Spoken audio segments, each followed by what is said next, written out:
Could your low-carb or keto diet be fueling your anxiety and overthinking? Keto seems so healthy and makes so much sense.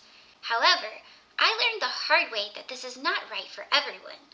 This is mistake number 2 of 5 that I wish I had known sooner about my anxiety. In 2023, I was eating what I thought was a very healthy diet. All real food, no sugar, low to no carbs. I avoided all bad foods. How could this ever be wrong? But I found myself in the most anxious state of my life. My mind was constantly worrying. I couldn't shut off work. My thoughts raced. I obsessed over every detail, mistake, and conflict. The rumination was the absolute worst part. I had no control over my mind or my thoughts. I didn't know it then, but what I really was experiencing were symptoms of an unbalanced brain, and my healthy keto diet was making it worse. So here's the piece of information that changed everything for me. Mental struggles are really brain struggles.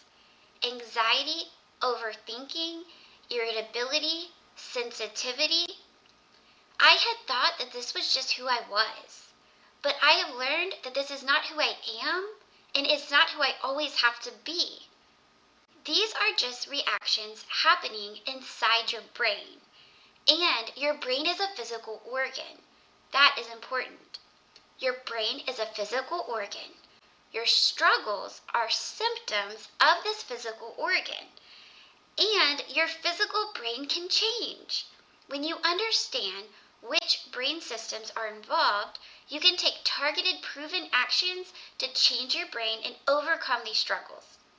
There is so much hope when you start to love your brain. As I started learning about the brain, 2 systems stood out immediately. This information comes from Amen University, where I'm licensed to teach this material. This is educational and not medical advice. I'm going to share with you both the science and my personal experience so that you can make informed choices about your own brain health journey. So the 2 systems that explained my experiences were the basal ganglia and the anterior cingulate gyrus, or we'll say ACG. The basal ganglia is involved in habits, motivation, and anxiety. Dr. Amen's brain imaging shows when the basal ganglia is balanced, people feel calm, motivated, and they're able to relax. When it's overactive, people experience persistent anxiety, nervousness, physical tension, and the constant feeling that something bad is about to happen. That explained a lot of my anxiety, but it didn't explain the stuck thoughts. So now let's look at the second system, the ACG, anterior cingulate gyrus. This is the brain's gear shifter. It helps you shift attention, let go of thoughts, and move from one idea to another.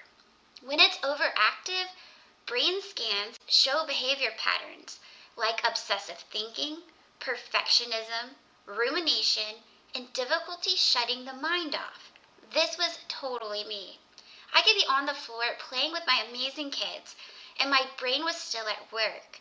I would Google all the time how to stop thinking about work. I journaled, I did mindset work, and nothing seemed to help. Because none of this advice actually got to the root of the problem, the overactive ACG, the physical brain system. So I'm curious, what symptoms bother you the most? Is it the basal ganglia related symptoms of anxiety and feelings of nervousness? Or the ACG related, rumination, stuck on thoughts, perfectionism? Comment below and let me know. So why would these brain systems struggle if I was eating so clean? I was feeding my brain super healthy real foods. No processed food, no sugar. I was eating meat, veggies, and berries. And what I learned blew my mind. The brain needs carbohydrates to support serotonin production. And all this time I thought carbs were bad. Serotonin is a key neurotransmitter that helps calm and stabilize the basal ganglia and especially the ACG.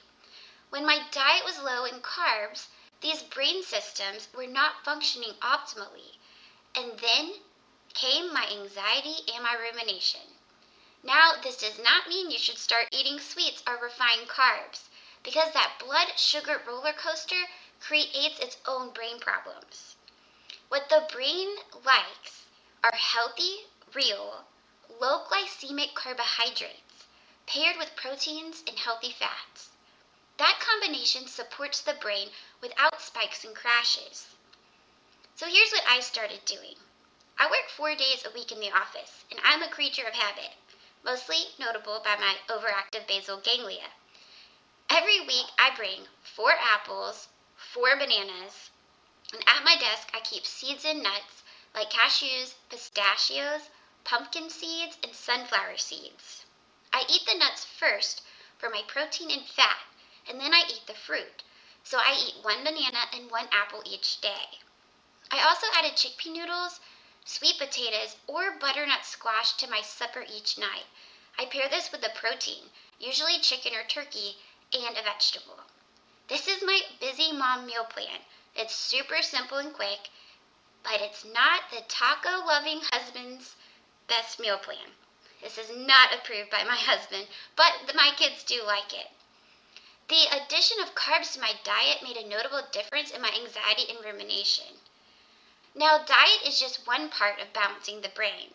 There are also supplements, thought management skills, relationship strategies, and lifestyle habits. But addressing the food was a huge piece. If you would like to learn more about any of these other methods to balance the brain, please let me know in the comments. I would love to share more information on these. Understanding this was a major turning point in my journey with anxiety and racing thoughts. Without this change, I truly don't believe I'd be experiencing the level of calm and peace I have today. And this might be the missing piece for you too. I have a list of low glycemic carbs in the description below. If you're already on a keto diet, consider adding a few of these.